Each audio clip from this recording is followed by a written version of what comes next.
हमारा आज का टॉपिक है एलिमिनेशन रिएक्शन में ही उसका दूसरा टाइप है इवन मैकेनिज़्म। इसमें जैसे कि हम उस दिन पढ़ चुके थे कि SN1 के समान ही इवन रिएक्शन होता है और SN2 के समान ही E2 रिएक्शन होता है। तो इवन मैकेनिज़्म की प्रॉपर्टी भी वही होगी जो SN1 मैकेनिज़्म की होती है।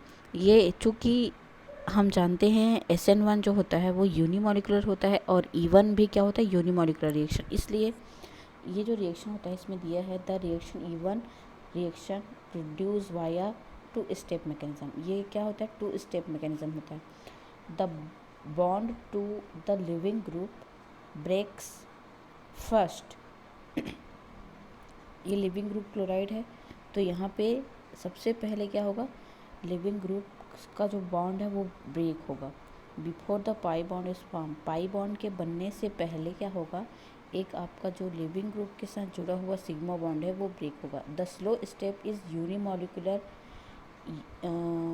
Involving only the alkyl halide. ये जो रिएक्शन होता है वो यूनिमॉलिकुलर रिएक्शन होता है और केवल एल्किल हाइलाइड इसमें इन्वॉल्व हो सकता है, इसके अलावा कोई दूसरा और ग्रुप नहीं हो सकता।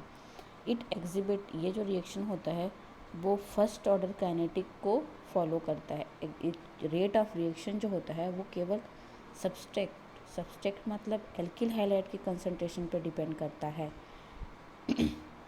जैसे आप यहाँ पे देख सकते हैं, rate is equal to k into concentration of alkyl halide. फिर है अगला, E one reaction also are regio selective and follow Zaitsev rule. ये बोलता है कि ज़ेस्टेव रूल या फिर आप बोल सकते हैं सेडजेफ रूल। तो जो इवन रिएक्शन होता है वो रिजियो सेलेक्टिव होता है। रिजियो सेलेक्टिव मतलब कोई दो प्रोडक्ट बनने की पॉसिबिलिटी होती है और उसमें से एक प्रोडक्ट होता है मेजर प्रोडक्ट, ठीक है, जो हम सेडजेफ रूल में पढ़ चुके हैं। और सेडजेफ रूल के अनुसार ये रूल भी है कि जो मोर सब्स्टिट्यूटेड एल्कीन होता है वो क्या होता है, सबसे ज़्यादा स्टेबल होता है। तो इसमें आप देख सकते हैं यहाँ पे सबसे पहले क्या होगा, एलिमिनेशन होगा, फिर इंटरमीडिएट कार्बोकेटाइन। जैसे आप देख सकते हैं इस मैकेनिज्म में क्या हुआ, इंटरमीडिएट कार्बोकेटाइन फॉर्म हुआ है, ठीक है, यहाँ पे कार्बोकेटाइन बना है ये वाला। फिर इसमें अगले स्टेप में क्या हुआ है, इसका वाटर यहाँ से निकल गया, हाइड्रेशन हुआ है, ठीक है, मतलब हाइड्रोजन बाहर निकला है, हाइड्रो हैलोजिनेशन रिएक्शन है, ठीक है। तो और हमको क्या मिला, एल्किन मिल गया। ठीक उसी प्रकार से इसमें इस रिएक्शन में भी क्या होगा, इसमें पहले ब्रोमाइड आयन जो है वो टूटेगा, फिर हमको एक इंटरमीडिएट कार्बोकेटाइन प्राप्त होगा। अब वो कार्बोकेटाइन क्या होगा, यहाँ पे जुड़े या तो दो तरीके से हाइड्रोजन एब्स्ट्रैक्ट कर सकता है, या तो यहाँ से हाइड्रोजन एब्स्ट्रैक्ट होगा या तो आपके इस वाले पोजीशन से हाइड्रोजन एब्स्ट्रैक्ट होगा, ये जो बी आर जुड़ा है वहीं से, ठीक है। दो तरीके से आपका, या तो ये वाला हाइड्रोजन या तो यहाँ पे एक और प्रेजेंट हाइड्रोजन है वो, सॉरी यहाँ तो हाइड्रोजन है नहीं, हाँ यहाँ पे प्रेजेंट हाइड्रोजन, यहाँ पे कोई प्रेजेंट हाइड्रोजन प्रेजेंट है वो, और यहाँ पे तो अगर यहाँ पे अगर इस ए, मान लो इसको ए दे देते हैं, इसको बी दे देते हैं, अगर ए हाइड्रोजन ए जो एलिमिनेट होता है तो हमको ये प्रोडक्ट मिलता है, और अगर हाइड्रोजन ये बी जो मिथाइल के साथ जुड़ा हुआ है मिलता है हमको ए। आप देख सकते हैं इसमें दो सब्स्टिट्यूशन है, जबकि इसमें कितना सब्स्टिट्यूशन है, तीन सब्स्टिट्यूशन है। जैसे एक सब्स्टिट्यूशन ये, दूसरा सब्स्टिट्यूशन ये, तीसरा सब्स्टिट्यूशन ये, तो इसलिए क्या हुआ मेजर, क्योंकि मोस्ट स्टेबल एल्कीन है, try substituted alkene most stable alkene, और जो मोस्ट स्टेबल होता है वही मेजर प्रोडक्ट के रूप में बनता है, इसलिए ये स्टेबल प्रोडक्ट होगा, ठीक है। फिर अगला देखते हैं energy profile for an E one reaction. E one reaction के लिए एनर्जी प्रोफाइल डायग्राम देखो, यहाँ पे इवन रिएक्शन के लिए एनर्जी प्रोफाइल डायग्राम क्या कहता है। इवन रिएक्शन में आप देख सकते हैं ये आपका कोई भी आपका रिएक्टेंट है, ठीक है, ये आपका ट्रांजिशन स्टेट 1 जिसको आप TS1 बोल सकते हैं, और ये आपका इंटरमीडिएट, और ये आपका ट्रांजिशन स्टेट 2, देन आपका ये प्रोडक्ट बना है, ठीक है। मतलब आप जानते हैं इंटरमीडिएट में पहले बॉन्ड का क्लीवेज होता है, ठीक है, फिर पूरी तरीके से कंप्लीट वो ग्रुप निकल जाता है, फिर हमको इंटरमीडिएट मिलता है जिसकी एनर्जी ट्रांजिशन स्टेट से कम होती है, ठीक है। और ट्रांजिशन स्टेट जो है वो इंटरमीडिएट से भी ज़्यादा हाईली अनस्टेबल होती है, इसकी एनर्जी ज़्यादा है, देख सकते हैं। फिर है दूसरा आपका ट्रांजिशन स्टेट बनता है यहाँ पे, ठीक है, जिसमें बॉन्ड जो है वो हाइड्रोजन का जो बॉन्ड है वो टूटने लगता है। फिर देन तुरंत वो क्या करता है, प्रोडक्ट में डिकम्पोज हो जाता है। फिर है factor affecting the rate of E one reaction. The rate of E one reaction is increase as the number of alkyl group on the carbon with the leaving group increase. ये बोल रहा है कि इवन रिएक्शन जो होता है, ठीक है, एलिमिनेशन रिएक्शन का रेट तब वो इंक्रीज होता है जब एल्काइल ग्रुप क्या होता है का जो आकार है, या एल्काइल ग्रुप जो होता है वो क्या होता है, इंक्रीज़ होता है, ठीक है, उसका आकार, उसका साइज़। जैसे आप देख सकते हैं टर्शरी कार्बोकेटायन बना है यहाँ पे, क्योंकि ये रिएक्शन होता है कार्बोकेटायन के स्टेबिलिटी पर डिपेंड करता है। तो अगर टर्शरी कार्बोकेटायन बन रहा है यहाँ पे देखो, तो ये मोर ज़्यादा स्टेबल होगा, तो रेट ऑफ रिएक्शन उतना ही ज़्यादा होगा इसका, ठीक है। तो आप देख सकते हैं जैसे यहाँ से यहाँ इंक्रीज़ हो रहा है तो rate of stability of carbocation increase हो रहा है। मतलब इवन रिएक्शन की स्टेबिलिटी को हम कार्बोकेटायन के बेसिस पे देख सकते हैं, ठीक है। The strength of the base usually determined weather a reaction follow the E1 और E2 मैकेनिज्म। ये बोल रहा है कि रेट ऑफ जो रिएक्शन होता है वो E1 या E2 रिएक्शन द्वारा हम क्या कर सकते हैं, मतलब उसके द्वारा डिटरमाइन कर सकते हैं। स्ट्रॉन्ग बेस जैसे हाइड्रोक्सी आयन, एल्कोक्साइड आयन जो होता है वो E2 रिएक्शन को फेवर करता है कि, ठीक है। वीकर बेस जैसे H2O, ROH favour E1 reaction को फेवर करता है। फिर आगे देखते हैं अपन characteristic of an E one mechanism. E one mechanism की कैरेक्टरिस्टिक क्या होती है? पहला है इसकी काइनेटिक होती है फर्स्ट ऑर्डर। मैकेनिज्म जो होता है वो 2 स्टेप होता है। पहला स्टेप आपका कार्बोकेटायन का फॉर्मेशन होता है, लिविंग ग्रुप बाहर निकलता है कार्बोकेटायन। दूसरे स्टेप में फिर आपका जो अटैकिंग न्यूक्लियोफाइल है वो अटैक करता है।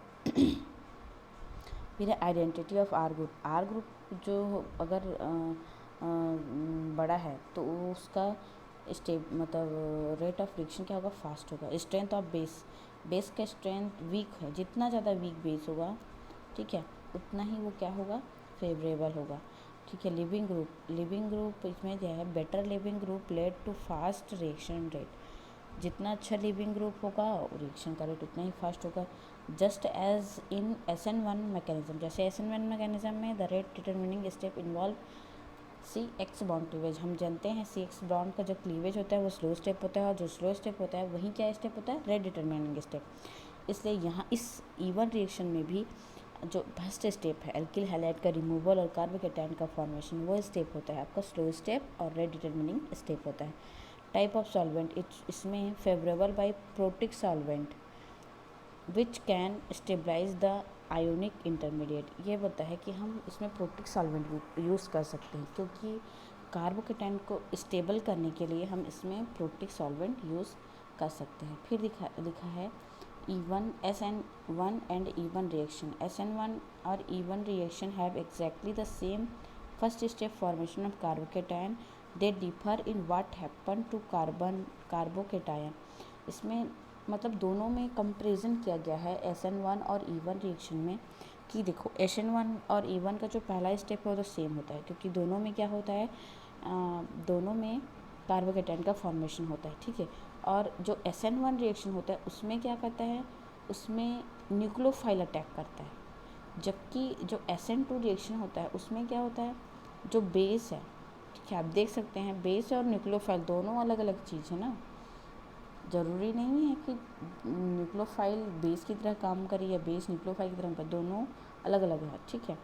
तो ये बेस क्या करता है, फिर दूसरे स्टेप, ये दूसरा स्टेप है, दोनों स्टेप, ये दूसरा स्टेप। दूसरे स्टेप में क्या करता है, ये बेस है, प्रोटॉन को एब्स्ट्रैक्ट कर लिया, जिसके कारण ये इलेक्ट्रॉन इधर गिर गया तो हमको एल्किन मिला। जबकि यहाँ पे क्या मिल रहा है आपका, ये सैचुरेटेड मॉलिक्यूल, जबकि ये अनसैचुरेटेड मॉलिक्यूल है।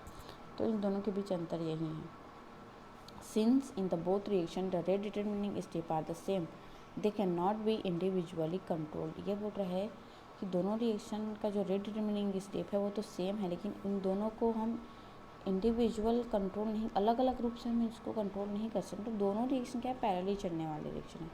Because E one reaction often occur with a competing SN1 reaction, even reaction of alkyl halides are much less useful than E2 reaction. अगर E1 और E2 दोनों रिएक्शन होने की पॉसिबिलिटी है तो हमेशा E2 रिएक्शन ही फेवरेबल होता है. SN1 रिएक्शन नहीं हो पाता. ठीक है, फिर है SN1, SN2, E1, E2. इसमें बस सबका आपस में कैलकुलेशन क्या है कि किस किस तरीके से इसमें आपका SN1, SN2, E1 और E2 रिएक्शन है. टर्शरी हाइलाइट्स हम देखते हैं कि with strong base E2 elimination. अगर हमने अगर टर्शरी हाइलाइट लिया है सब्जेक्ट में, ठीक है, तो हमको अगर E2 रिएक्शन कराना है तो E2 रिएक्शन के लिए क्या लगता है, स्ट्रॉन्ग बेस. ठीक है, उसी तरीके से है आपका विथ वीक न्यूक्लियोफाइल या बेस. अब अगर वीक न्यूक्लियोफाइल है तो मिक्सचर प्रोडक्ट या तो SN1 रिएक्शन से होगा या E1 रिएक्शन से होगा.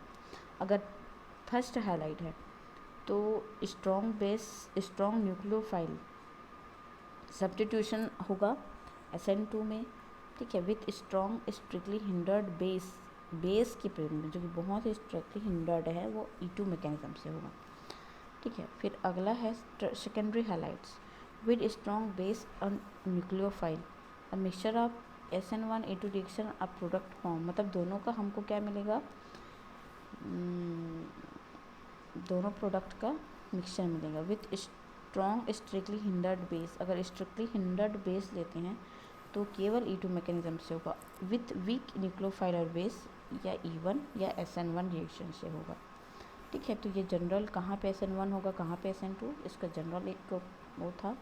फिर ये stereochemistry of the E2 reaction. इस E2 रिएक्शन का स्टीरियोकेमिस्ट्री क्या होगा, the transition state of an E2 reaction consist of 4 atom from the substrate, 1 hydrogen, 2 carbon atom and the living group X lying in a plane. They are two way from CH and CX bond to be coplanar. इसमें बोल रहा है कि transition state में क्या होता है,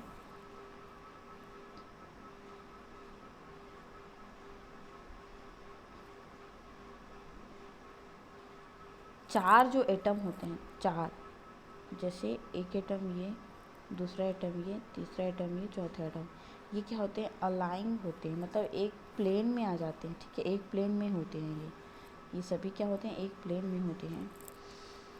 there are 2 way from CH और CX bond.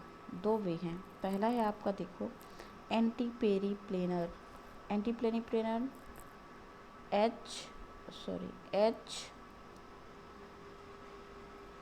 H and X are no on the opposite side. H और X दोनों अपोजिट डायरेक्शन में. मतलब एंटी पेरीप्लेनर का मतलब एंटी मतलब एक दूसरे के विपरीत, और पेरीप्लेनर मतलब एक दूसरे के प्लेन में हो.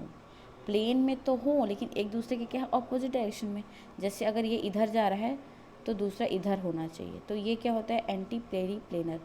ठीक है, और दूसरा है सिन प्लेनर मतलब सिन मतलब एक ही साइड में, प्लेन मतलब प्लेन जो प्लेन के एक ही डायरेक्शन में. ये दोनों एक ही साइड है, इसलिए इसे सिन प्लेन बोलते हैं. ठीक है, तो इस तरीके से ये पॉसिबिलिटी है, 2 पॉसिबिलिटी. ठीक है, E2 annihilation occur most often in anti-periplanar geometry. This arrangement allows the molecule to react in lower energy stacked conformation and allows the incoming base and living group to be favored away from each other. ये बोल रहा है कि जो anti periplanar होता है उसमें सिन periplanar की तुलना में ज़्यादा अच्छे से एलिमिनेशन रिएक्शन होता है. इसका कारण ये है कि इसमें क्या होता है, ये मोर स्टेबल होता है, इसकी एनर्जी क्या होती है, कम होती है.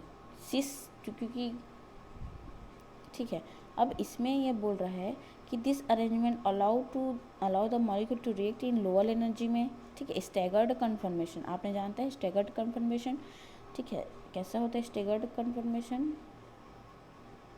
एक आपका होता है इक्लिप्स, एक होता है आपका स्टैगर्ड। स्टैगर्ड जो होता है मतलब एंटी, ठीक है, एंटी पेरिप्लेनर, ये आपका स्टैगर्ड स्ट्रक्चर होता है। तो इस टाइप का स्ट्रक्चर होता है वो मोर फेवरेबल होता है, ठीक है, and allow the incoming base and leaving group to be further away from each other. इसमें क्या होता है कि जो लिविंग ग्रुप होता है, ठीक है, लिविंग ग्रुप जैसे ये एक्स, और यहाँ पे जो बेस आएगा और उसको अट्रैक्ट करेगा हाइड्रोजन को, तो एक दूसरे के क्या होते हैं अपोजिट डायरेक्शन में होने का इनके बीच कोई रिपल्शन नहीं हो पाता है, ठीक है।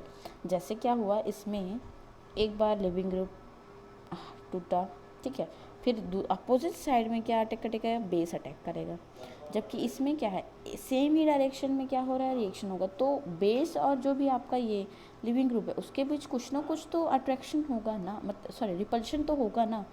रिपल्शन होने के कारण वो आउट ऑफ प्लेन चले जाते हैं। तो इस तरीके से जो एंटी पेरिप्लेनर स्ट्रक्चर होता है एल्किल हैलाइड का, वो मोस्ट फेवरेबल स्ट्रक्चर होता है, ठीक है। The anti periplanar geometry also allow direct interaction between the bonding electron of CH bond and anti bonding orbital of CX bond. ये बोल रहा है कि एंटी पेरिप्लेनर जियोमेट्री में भी क्या होता है, डायरेक्ट इंट्रैक्शन होता है किसके बीच, CH बॉन्ड के बीच, और जैसे यहाँ पे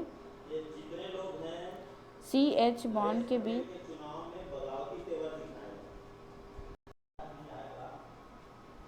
ठीक है। तो the anti periplanar geometry also allow direct interaction between the bonding electron of CH bond and the anti-bonding orbital of CH electron। ये बोल रहा है कि एंटी पेरिप्लेनर जियोमेट्री में इंट्रैक्शन होता है। इंट्रैक्शन मतलब देखिए यहाँ पे CH जो बॉन्ड है वो इंट्रैक्ट करता है, किससे इंट्रैक्ट करता है, इस CH बॉन्ड पे एंटी बॉन्डिंग ऑर्बिटल पे जो इलेक्ट्रॉन प्रेजेंट रहते हैं, ठीक है, इस तरीके से, ठीक है। इससे वो क्या करता है, इंट्रैक्शन करता है, ठीक है, इंट्रैक्शन करता है। इस वजह से क्या होता है,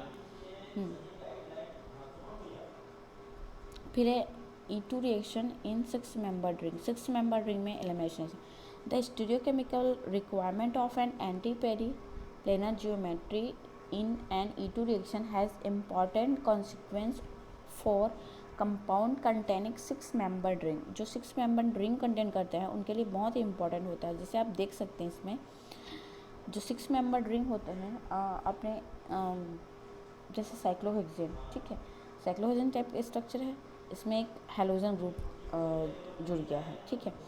तो इस टाइप के रिएक्शन में जैसे आप देख सकते हैं इसमें फ्लिपिंग हो रहा है। फ्लिपिंग का मतलब होता है कि जो एक्सियल और इक्वेटोरियल बॉन्ड होता है, एक्सियल इक्वेटोरियल, आपका ये इक्वेटोरियल, ये एक्सियल, ठीक है। इसी तरीके से यहाँ पे भी आपका एक आएगा इक्वेटोरियल, यहाँ पे आएगा एक्सियल, यहाँ पे आएगा इक्वेटोरियल। तो जो एक्सियल के मॉलिक्यूल होते हैं वो इक्वेटोरियल में कन्वर्ट होते हैं, जो इक्वेटोरियल के एटम्स होते हैं वो एक्सियल में कंट्रोल होते हैं रूम टेम्परेचर पर, ठीक है, ठीक। तो इस तरीके से इसमें जैसे आप देख सकते हैं ये आपका एक्सियल में है, इक्वेटोरियल में क्लोराइड आयन है इक्वेटोरियल, और ये आपका एक्सियल में हाइड्रोजन है। तो ये क्या होता है, फ्लिप हो जाता है। फ्लिप होने के कारण इस तरीके से ये एक्सियल में चले जाते हैं, ठीक है। तो ये आपका फ्लिपिंग का है। फिर आगे बोलते हैं for E2 elimination the CCl bond must be anti periplanar. हाँ, अब हम क्या एंटी पेरिप्लेनर जानते हैं आप कैसे किसको बोलते हैं, एंटी पेरिप्लेनर। जैसे आप देख सकते हैं यहाँ पे ये जा रहा है उस डायरेक्शन में, फिर बॉन्ड, फिर ये इस डायरेक्शन में। तो अभी हमने पढ़ा कि E2 रिएक्शन किस में ज़्यादा फेवरेबल होता है, किस में होता है फेवर्ड, एंटी वाले में। तो ये जो आपका हाइलाइट है, ठीक है, मतलब जो साइक्लोहेक्सेन टाइप स्ट्रक्चर है वो क्या करता है, इस साइक्लोहेक्सेन स्ट्रक्चर में कन्वर्ट हो जाता है। फिर इसमें आपका क्या होगा, एलिमिनेशन रिएक्शन होता है। क्यों, क्योंकि ये जो CH बॉन्ड होता है वो इस क्लोराइड आयन के साथ क्या कर सकता है, इंट्रैक्शन करता है, ठीक है। and this occur only when the H and Cl atom are both in a axial। ये तभी होगा जब ये जो H और C एक दूसरे के एक्सियल पोजीशन में हो, ठीक है। जैसे आप देख एंटी पेरी प्लेन मतलब एक्सियल जो ग्रुप है वो एक ही प्लेन में आ गए, ठीक है। ऐसे आप उनको काट सकते हैं, ठीक है। एक्सियल को तो एक ही प्लेन में है वो। The requirement for trans diaxial geometry mean the eliminator must occur from the least stable conformer. इसमें बोल रहा है, इसमें ट्रांस डाइएक्सियल जो जियोमेट्री है उसमें मोस्ट मतलब सबसे लीस्ट स्टेबल प्रोडक्ट बनता है। बेस क्या करेगा, यहाँ पर प्रोटॉन एब्स्ट्रैक्ट करेगा, फिर इस तरीके से ये डबल बॉन्ड बना के क्लोराइड बाहर निकल जाएगा, ठीक है। फिर है dehydrohalogenation of cis1 chloro 2 methyl cyclohexane, ठीक है। इस तरीके में किस तरीके का होगा उसको देखते हैं। आपको दो कन्फर्मेशन यहाँ पे दिख रहे होंगे। एक आपका है in this conformer 2 hydrogens are anti periplanar of chlorine. आप देख सकते हैं ये वाला हाइड्रोजन भी एंटी पेरीप्लेनर है, ये वाला क्लोराइड, ये क्लोराइड के साथ ये हाइड्रोजन भी क्या है, एंटी पेरीप्लेनर है। और इस टाइप के स्ट्रक्चर में chlorine ion is in an equatorial position and has no hydrogen periplanar to it. ये हाइड्रोजन क्या है, इक्वेटोरियल में होने के कारण इसमें कोई पेरीप्लेनर हाइड्रोजन इसके साथ कोई उपलब्ध नहीं है। The confirmation with chlorine in an axial orientation react to give to alkene, ठीक है। दो टाइप के एल्कीन देता है। The alkene that is most substituted is major product, ठीक है। दो टाइप के हमको मिलेंगे। अगर मान लो रिएक्शन इन दोनों के बीच हो रहा है, ठीक है, तो हमको इस तरीके का एल्कीन प्राप्त होगा, ठीक है। और अगर हमको मान लो इस तरीके मतलब इस यहाँ पर मतलब इस हाइड्रोजन और इस क्लोरीन के बीच रिएक्शन में, तो हमको इस तरीके का प्रोडक्ट हमको प्राप्त होगा। तो हम जानते हैं ये 1 और 2 सिर्फ 2 सब्स्टिट्यूटेड एल्कीन, जबकि ये 1, 2 और 3 ट्राई सब्स्टिट्यूटेड एल्कीन है। ट्राई सब्स्टिट्यूटेड एल्कीन होने के कारण ये क्या होता है, मेजर प्रोडक्ट बनता है, ठीक है। और ये क्या हो जाता है, माइनर प्रोडक्ट के रूप में बनता है, ठीक है। उसी तरीके से dehydrohalogenation of trans 1 chloro 2 methyl cyclohexane. इसमें तेरा ट्रांस में क्या हो रहा है, तो देखो पहले वाले में in this conformation chlorine is an equatorial position and has no, कोई भी हाइड्रोजन नहीं है जो उसके पेरीप्लेन हो। लेकिन इस टाइप के में देखो इन दिस कन्फर्मर और 1 hydrogen and 1 methyl are anti periplane. तो क्लोरीन इसमें बोल रहा है इस हाइड्रोजन से, इस क्लोरीन से ये हाइड्रोजन और ये मिथाइल ग्रुप क्या है, एंटी पेरीप्लेनर में है, प्रेजेंट है। The conformer with chlorine in an axial orientation has just one beta hydrogen atom. The only one product is formed, which is not what is predicted by Shatzer rule। ये बोल रहा है कि केवल जो होता है यही वाला स्ट्रक्चर से ही हमको, मतलब इसी से ही हमको क्या होता है,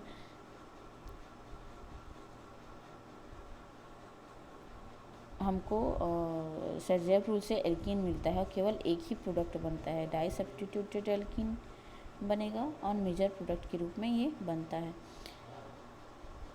in conclusion with substituted cyclohexane E2 reaction should occur with a trans diaxial arrangement of a leaving group and beta hydrogen. Beta hydrogen और लिविंग ग्रुप के बीच ट्रांस हाइड्रोजन क्या होना चाहिए, एलिमिनेशन होना चाहिए, ठीक है। बीटा हाइड्रोजन और जो भी आपका लिविंग ग्रुप है वो एक दूसरे के ट्रांस मैनेजमेंट होना चाहिए। As a result of this requirement the more substituted alkene not necessarily the major product. जरूरी नहीं है कि मोर सब्स्टिट्यूटेड एल्कीन इस कंडीशन में मेजर प्रोडक्ट के रूप में बने, ठीक है। फिर है आपका stereospecificity of E2 reaction. E2 reaction की स्टीरियो स्पेसिफिसिटी क्या कहती है, diastereoisomer starting compound yield diastereomeric product after an E2 mechanism. अगर कोई डाई स्टीरियो आइसोमर है वो क्या करता है कि अगर वो इसमें एलिमिनेशन रिएक्शन होता है तो वो क्या बनाता है, एक डायस्टेरियोमेरिक प्रोडक्ट बनाता है, ठीक है। जैसे आपका ये है आपका इरिथ्रो आइसोमर, ठीक है। इरिथ्रो आइसोमर जब इसका एलिमिनेशन रिएक्शन हुआ E2, ठीक है, यहाँ से ये और यहाँ से ये, तो हमको ट्रांस मिला, मतलब इरिथ्रो से ट्रांस मिला। और देखो इसमें मिला आपको थ्रियो से आपको मिला सिस, ठीक है। ये दोनों डायस्टेरियो आइसोमर्स हैं। तो इस तरीके से एलिमिनेशन रिएक्शन हुआ और हमको क्या मिला,